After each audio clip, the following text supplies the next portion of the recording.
How to recognize if you have daddy issues, women's edition. Now we're going to be looking at number one. It says here number one is she likes older men. Now this is one of like the primary things. If you have daddy issues, you have father issues, is you like, as a woman, you like older men.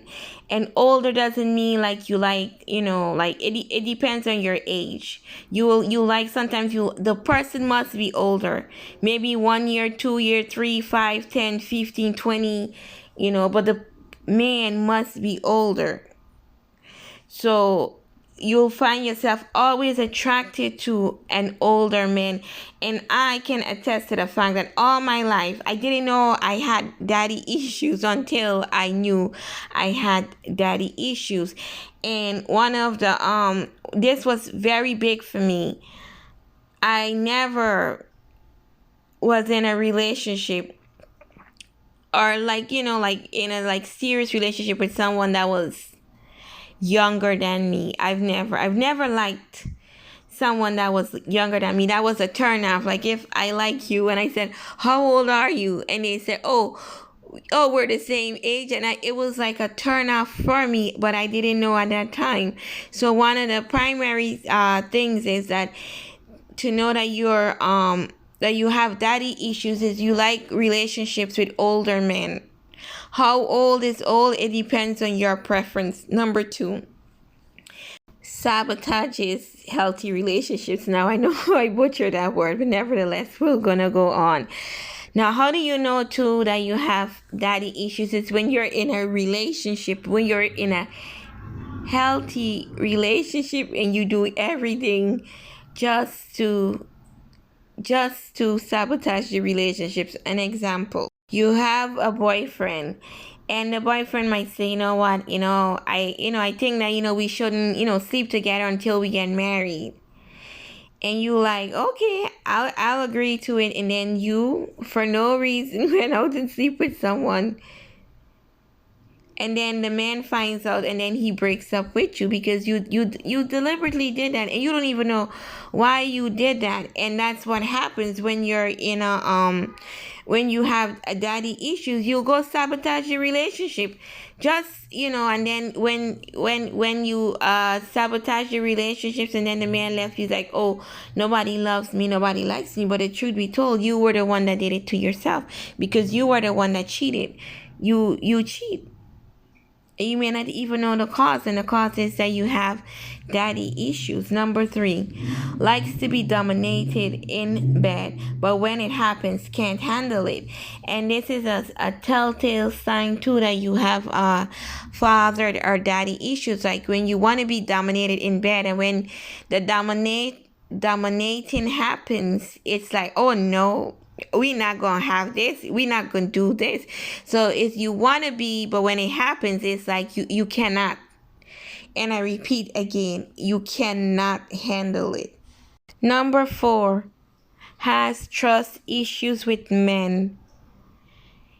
And this will happen because maybe you had a father, but maybe the father was, I've known people, I grew up with my stepfather, but I've known people that presently had a father in the house, but all the man did was provide. So there was not like a relationship. All the man did was provide. There was, there was no like father-daughter relationship.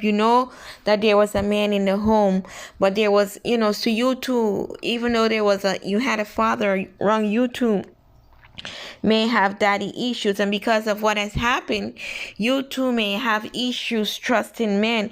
And you might make a man, if a man likes you, might make him jump through all the hoops and all the hurdles and all these things just to prove that he likes you.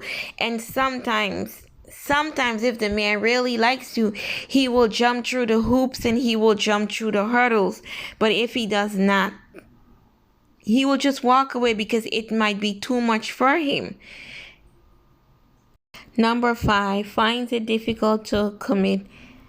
And just like you said before, that the woman will have issues trusting, and because of the trusting, she will find it difficult to commit. So even though she might be in a relationship with this man that he's not cheating, he loves her, and he's willing to be there, because she has trust issues, because she will find it difficult to commit, because she's afraid that he wouldn't stick around.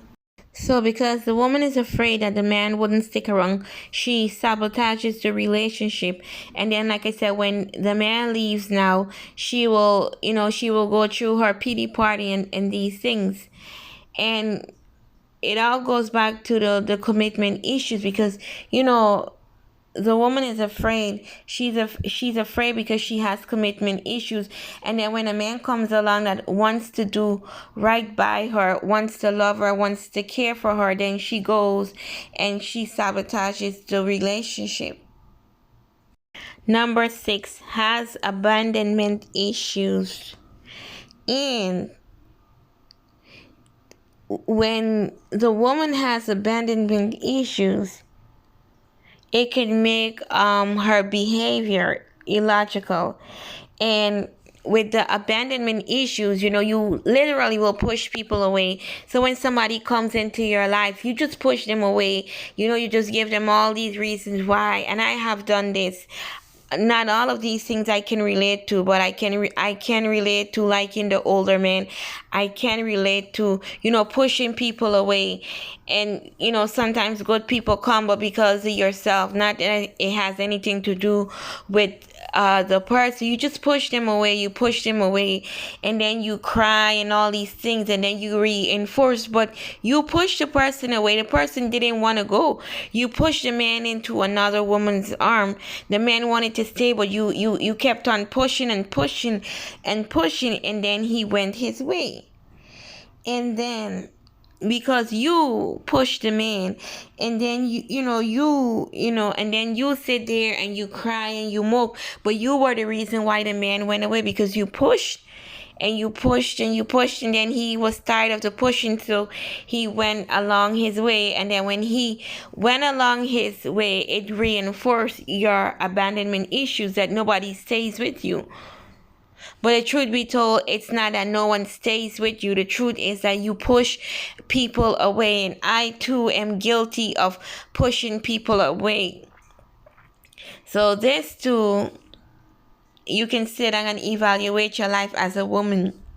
When you have daddy issues, you push people away.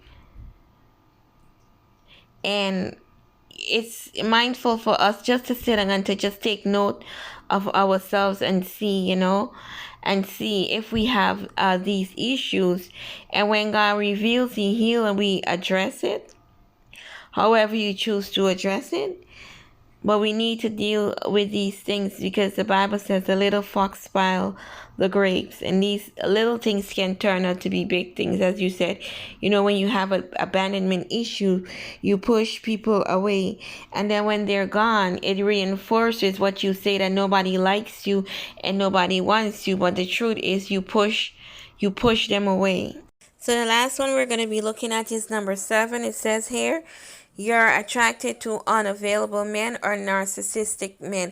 And well, this has been the story of my life. Well, when I say all my life, I've been attracted to men that didn't like me. I've been attracted to men that was just basically unavailable, whether it was emotionally unavailable, what kind of unavailable, just unavailable. And this has been the story of my life, boy.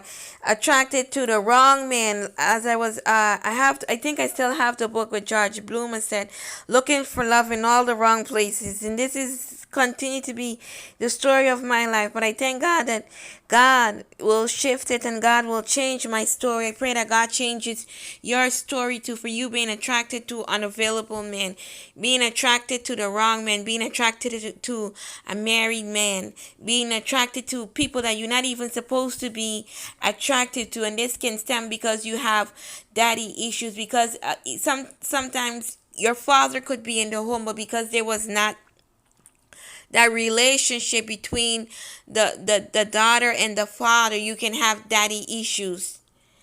And as I said, being attracted to unavailable men, sometimes a man can be emotionally unavailable. The narcissistic man, you've heard me, if you follow me a while, you say my husband is a narcissist. And and what I thought was love bombing. What I thought was genuine was just fake. But it was because I didn't have a father. It was because I didn't have someone there. There were men in my life, but they never like sit down and talk to me and showed me out. And even when people was trying, it wasn't like coming from a place of love. So I ultimately rejected it. So may God help us. May God help us to not be attracted to men that are unavailable, whether it be physically unavailable, emotionally unavailable, and we want to like be like the builder. We want to build. But you cannot build that which does not want to be built. You cannot keep that which does not want to be kept. And for this reason, here, number 7, you're attracted to unavailable or narcissistic men. This has been the story of my life. If I was on a like the dating game, I will pick like the worst of the worst of the worst. That's why we need God. We need God to help us. We need God to heal us. Only God can heal the wounds. We need God to fix it, and only God and God alone can fix it and help us to overcome.